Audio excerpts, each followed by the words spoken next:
immigration and foreigners এক্সপালছন order 2025 এইখন কাৰে এটা নতুন সংস্কৰণ অহা 10 বছৰলৈ 2014 চনৰ 31 ডিচেম্বৰ নাগৰিকত্ব সংশোধনী আইন মতে বিদেশী নাগৰিকত্ব দিয়াৰ তেওঁলোকৰ এটা ব্যৱস্থা আছিল অসমৰ বা উত্তৰ পূৰ্বাঞ্চলৰ প্ৰতি অন্যায় আছিল এতিয়া সেই নাগৰিকসকলকে আৰু 10 বছৰ অতিৰিক্ত তেওঁলোকক থাকিব দিব বুলি কৈছে কেৱল মাত্ৰ কিন্তু যেহেতু নাগৰিকত্ব মানে সিটিজেনশিপ বাই ন্যাচাৰালাইজেশ্যন যেহেতু পাই যাব সেই কাৰণে তেওঁলোকে পিছ দুৱাই দি আকৌ আৰু 10 বছৰৰ নাগৰিকত্ব দিবলৈ তেওঁলোকে উঠি পৰি লাগিছে আপোনালোকে সকলোৱে জানে যেতিয়া নাগৰিকত্ব সংশোধনী বিধেয়ক যেতিয়া আনিছিল 2016 চনত তাৰ আগতো দুখন তেওঁলোকে এনেকুৱা নটিফিকেশ্যন আৰু অৰ্ডাৰ দিছিলে passport entry into India notification 2015 আৰু ফৰেনাৰ্ছ অৰ্ডাৰ 2015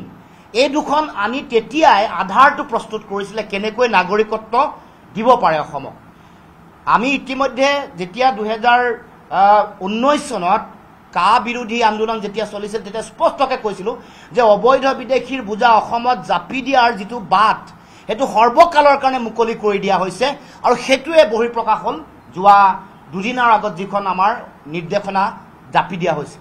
আমি অসমৰ ৰাইজৰ স্পষ্ট কথা অবৈধ বিদেশী নাগৰিকৰ সমস্যাৰ ভয়াৱহতা ইয়াৰ পটভূমি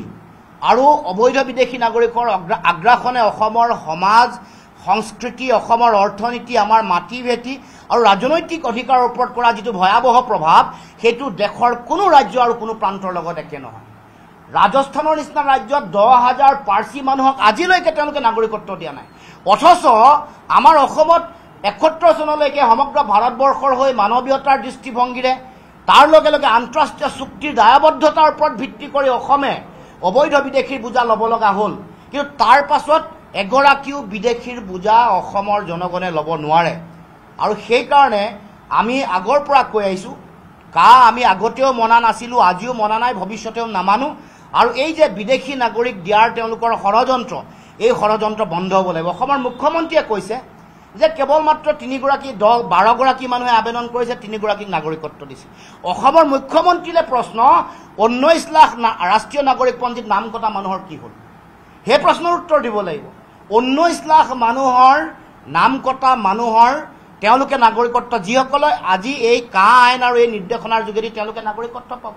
এই বাট মুকলি কৰিবলৈকে তেওঁলোকে কা আইনখন আনিছে এই বাট মুকলি কৰিবলৈকে তেওঁলোকে এইখন নিৰ্দেশনা তেওঁলোকে জাৰি কৰিছে আৰু মুখ্যমন্ত্ৰীৰ সতীৰ্থ মন্ত্ৰী ৰঞ্জিত দাসে কৈছে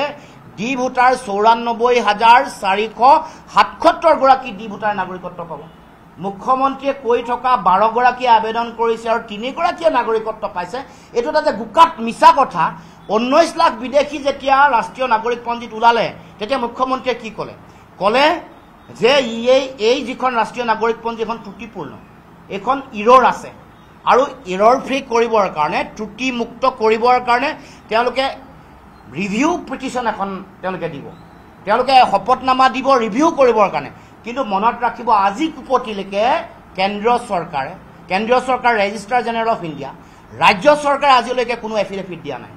তাৰ মানে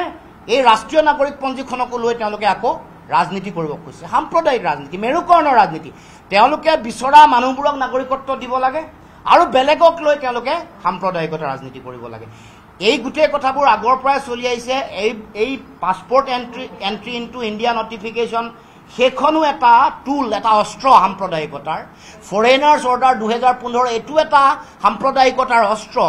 CA এখনো সাম্প্ৰদায়িকতাৰ অস্ত্ৰ ইমিগ্ৰেশ্যন এণ্ড ফৰেনাৰ্ছ এক্সপালছন অৰ্ডাৰ 2025 সাম্প্ৰদায়িকতাৰ অস্ত্ৰ কাৰণ বিহাৰৰ নিৰ্বাচন আহি আছে বিহাৰৰ নিৰ্বাচনত এবাৰ নেপাল আৰু ভূটানটো লগাই দিছে কাৰণ মানে উত্তৰাখণ্ড আৰু বিহাৰলৈ নেপালৰ পৰা যিহেতু মানুহ আহে সেইকাৰণে এবাৰ এইখন অৰ্ডাৰত তেওঁলোকে ভূটান আৰু নেপাল লগাই দিছে আপোনালোকে চাব তাৰ মানে লক্ষ্য বিহাৰৰ নিৰ্বাচন লক্ষ্য অহা বছৰ পশ্চিমবংগত নিৰ্বাচন হ'ব অসমৰ ওচৰে পাজৰে এই নিৰ্বাচনৰ আগে আগে আকৌ হিন্দু মুছলমানৰ ৰাজনীতি কৰি নিৰ্বাচনৰ বৈতৰণি পাৰ হ'ব লাগে আটাইতকৈ গুৰুত্বপূৰ্ণ 40তকৈ বেছি MP থকা ৰাজ্য দুইখন ৰাজ্য বিহাৰ আৰু পশ্চিমবংগ এই দুয়োখনত লক্ষ্য স্থিৰ কৰি লৈছে তাৰপিছত অসমটো আছে অসমক তেওঁলোকে ডাষ্টবিন চৰণীয়া পথাৰ বিদেশীৰ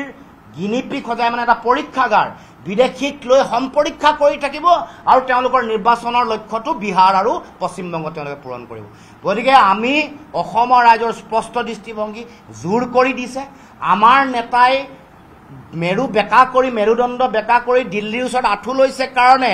এখন জাপি দিব পাৰিছে আমাৰ ওচৰৰ মেঘালয়া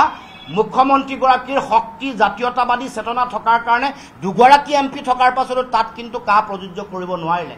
6 শিডিউল এৰিয়া 100% এক্সপানশ্যন কৰিবলৈ বাধ্য হ'ল আমাৰ মুখ্যমন্ত্ৰী আগৰ মুখ্যমন্ত্ৰীয়ে অসমীয়া জাতি আৰু অসমৰ সমাজক বিশ্বাসঘাতকতা প্ৰতাৰণা কৰি নিজৰ ৰাজনৈতিক ভৱিষ্যত সুৰক্ষিত কৰিবৰ কাৰণে সিদ্ধান্ত গ্ৰহণ কৰাৰ কাৰণে দিল্লীয়ে আশয় পাইছে তেওঁলোকৰ সংখ্যা বেছি আছে কিন্তু আমি অসমৰ ৰাইজে কা নাই মনা সংখ্যা বেছি আছে আপোনালোকে এতিয়া ৰাজ্যসভা লোকসভাত সকলোতে আপোনালোকে আইন গৃহীত কৰিব পাৰে সেই বুলি অসমীয়া জাতিটোক ধ্বংস আৰু নিষেধ কৰাৰ ষড়যন্ত্ৰ আমি কেতিয়াও মানি নলওঁ এইটো স্পষ্ট কথা আপুনি বিচৰা বাতৰি পাব কেৱল নিউজ 18 এপত নিউজ 18 এপ ডাউনলোড কৰিবলৈ স্ক্যান কৰক এই QR কোড গুগল প্লে ষ্টৰতো পাব এই নিউজ 18 এপ